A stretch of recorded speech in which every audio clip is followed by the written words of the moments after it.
Have you been caught up in the net of the longevity craze yet? All right, perhaps craze isn't the best choice of words, realizing that Greek historian Herodotus wrote about this fountain of youth concept way back in the 5th century BC.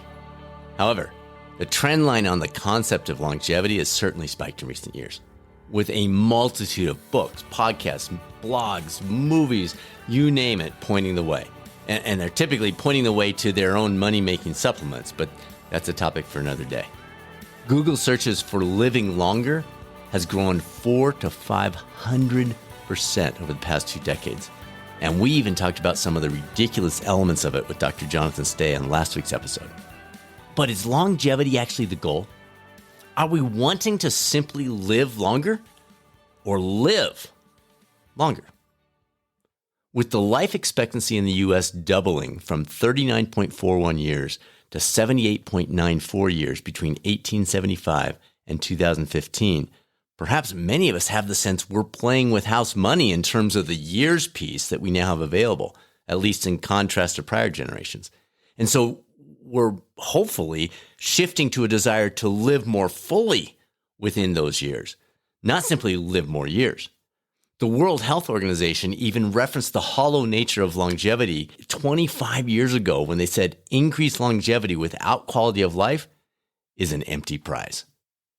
More moments or enhanced meaning, augmented length or relevant depth, expanded range or boosted power. Perhaps the answer is yes to both. Maybe you're not forced to choose between the dualistic extremes of depth versus breadth, but instead have the option to merge the two. What if we exchange the word longevity for the word impactivity, focusing on greater impact within an extended lifespan? Or we could potentially lean in on present longevity, being present with the contrast of living more years. Adam Grant, in his exceptional book, one of my favorites, titled Think Again, discusses 3 potential mindsets that come into play here: preacher, prosecutor, or politician. These come naturally for all of us. Our preacher mode kicks in when our beliefs are challenged. We have to protect them. So we take on that preacher mode. Prosecutor takes over when we need to correct the reasoning of others, because we're always right, of course. And then the politician lobbies for the approval of those around us. While natural, these mindsets lock us into a dualistic way of thinking. It's either A or B. In fact, we don't think at all. We're too busy preaching that our current way is right, prosecuting others who are clearly wrong, and politicking those around us for their support. The essence of the weekly Catalyst Compass columns and our Catalyst 360 podcast is to encourage adopting a non-dualistic fourth option: scientist. No chemistry textbook required. Instead, it simply involves a curious mindset, an awareness that new and different information is consistently coming to the forefront, and a desire to update our current views as the new information becomes available. Additionally, in some cases, it involves creating our own personal case study to test out a new insight. Where might we start this journey to fully live longer? Let's begin, as Stephen Covey reminded us, with the end in mind. Let's use a phrase that I like to call the 88-year mentality. This will make sense as we dig into the data. Anchoring is a way in which our mind digests one thing and then anchors to it. Retailers use this all the time to their advantage. They list a supposed price for an item, which creates an anchor in our minds, and then immediately notes a special lower price that's available to us. The higher price anchoring increases the odds that we'll see this as a good deal. The phenomenon is also related to our preacher, prosecutor, politician tendencies that I've talked about just a moment ago, making it difficult to rethink something we know to be true, even if it's just an artificial initial price. When it comes to our goal of fully living longer, anchoring to inaccurate data drags our perspective on life underwater. You and I are both seeing endless headlines about life expectancy being somewhere between 72, for those who grew up in the 90s, to 79, current data. We anchor to that 72 to 79 and make a long list of decisions, finances, relationships, living arrangements, fitness pursuits, and more based on that anchor. However, and here's where we benefit from taking on the scientist mindset, it doesn't apply. Life expectancy includes a plethora of data points that frankly don't apply to us.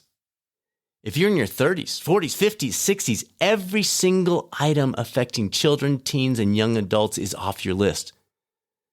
Based on the latest study, a healthy 80-year-old will likely live an additional 8+ years.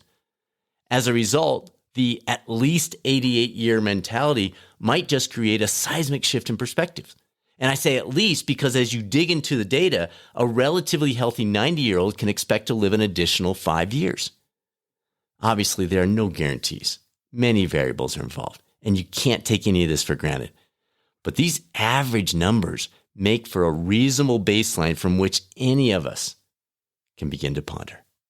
And with this new discovery mentality, here's a couple questions that might be worth a little more careful consideration than you've taken in the past. Number one, how accurate was my prior life expectancy anchor compared to the data that I just talked about? So in other words, was I putting myself at a 75, a 68, an 81? How does that compare to what the latest data is telling us? And then number two, how does that adjusted anchor affect the way in which I approach my health, my finances, relationships, and potential life plans? Simple example. I was born in 1966. So if I'm anchoring to a life expectancy of 72, that puts me approaching the last decade of life, making it a time to slow down, avoid any big changes. If, on the other hand, I shift to what the data indicates and see that 88-year plus mentality, I'm barely into the second half of life. And if that's the case, then it's time to keep dreaming with the eyes wide open. 13 years ago was the first time I tried what has now become an annual personal exercise of creating a clear personal vision for the coming year. That first vision was 6 simple yet powerful words that my, at the time, 15-year-old daughter Danielle turned into a visual I still have today. It said, treasure this moment, optimize the next. Treasure this moment, optimize the next. As we shift from simply living longer to living more fully within the likely years we have available, those 6 words might just provide the key. Thanks for joining us here on the latest episode of the Catalyst 360 podcast. I'm your host, Dr. Brad Cooper of Catalyst Coaching 360. And if you have any questions about bringing best-in-class coaching to your organization or your EAP, or if you're looking to pursue a career as a health and wellness coach, we'd be happy to talk about it. Details for employers and EAPs at catalystcoaching360.com. And if you'd like to look into the nationally board certified health and wellness coach certification for yourself, that's available on our Institute site at catalystcoachinginstitute.com. Make it a great rest of your week. Now it's time to be a catalyst.